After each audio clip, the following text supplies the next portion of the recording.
అయినా సరే మళ్ళీ కార్పొరేషన్ అన్నారు, కార్పొరేషన్ కూడా కలుపుకుని అన్నీ కలుపుకున్నా సరే 6 లక్షల కోట్లు దాటలేదని విషయాన్ని కూడా చెప్పడం జరిగింది.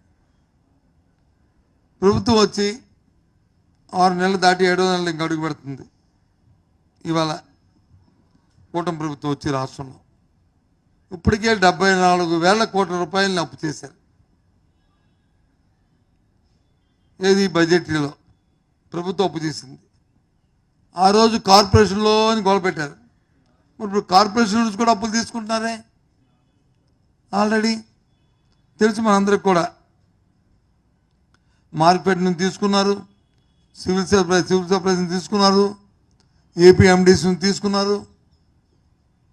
మీ కార్పొరేషన్ కూడా అప్పు తీసుకున్నారే. ఏది ఈ 74,000 కోట్లు కాకుండా, ఈ 74,000 కోట్ల రూపాయలు కాకుండా ఇది కూడా మళ్ళీ అప్పు తీసుకున్నారు. మళ్ళీ ఇవన్నీ కాకుండా మళ్ళీ ప్రపంచ బ్యాంక్ నుంచి, వరల్డ్ బ్యాంక్ నుంచి, అలాగే ఏడీబీ ద్వారా మళ్ళీ ఇంకో 15,000 కోట్ల అప్పు తీసుకున్నారు. వెరసి సుమారు 1,00,000 కోట్ల రూపాయలు ఈ 6 నెలలకి ఈ ప్రభుత్వం అప్పు తెచ్చింది. ఆ రోజు వైసీపీ ప్రభుత్వం అప్పు తెచ్చింది. నేను అందులో భాగస్వామిని, నేను మంత్రిని. కానీ 2,70,000 తెచ్చిన 6 లక్షల్లో 2,78,000 కోట్ల రూపాయలని డైరెక్ట్ బెనిఫిట్ ద్వారా ప్రజలకు వచ్చి అది పాస్ ఆన్ చేస్తాం. వివిధ స్కీముల్లో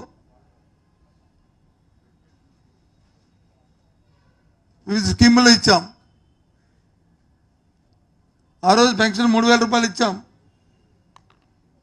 నువ్వు ఈరోజు ఒక పెన్షన్ 4,000 రూపాయలు తప్ప, ఈ 1,00,000 కోట్లలో పెన్షన్ 4,000 రూపాయలు తప్ప. అంటే 4,000 అంటే 3,000 రూపాయలు ఇస్తే 1,000 రూపాయలు తప్ప, ఎన్హాన్స్మెంట్ చేసిన 1,000 రూపాయలు తప్ప ఇంకేమి ఇచ్చారు చెప్పండి. ఫీజు రింబర్స్మెంట్ ఇవ్వలేదు. విద్యుత్ ఛార్జీలు 15,000 రూపాయలు పెంచారు. పక్క 15,000 కోట్ల రూపాయలు పెంచారు. రూపాయలు పర్ యూనిట్కి ప్రతి పేదవాడి మీద తలభారం వేశారు. ఓ పక్క విద్యుత్ 200 యూనిట్లకు వచ్చి ఎస్సీ ఎస్టీలకు ఫ్రీగా ఉండేది.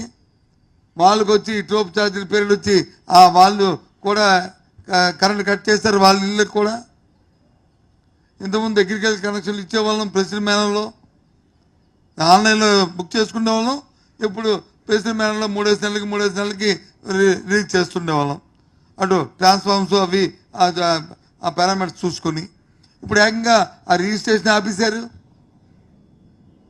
చూడండి, ఎక్కడికైనా అగ్రికల్చర్ కనెక్షన్కి ఎక్కడైనా రిజిస్ట్రేషన్ అవుతుంది ఆపేశారు. ఏమనంటే మళ్ళీ మా మీద మాట్లాడతారు. మరి మేము అధికారంలో ఉన్నప్పుడు ఇన్ని ఉంటూ కూడా చేశాం కదా. In spite of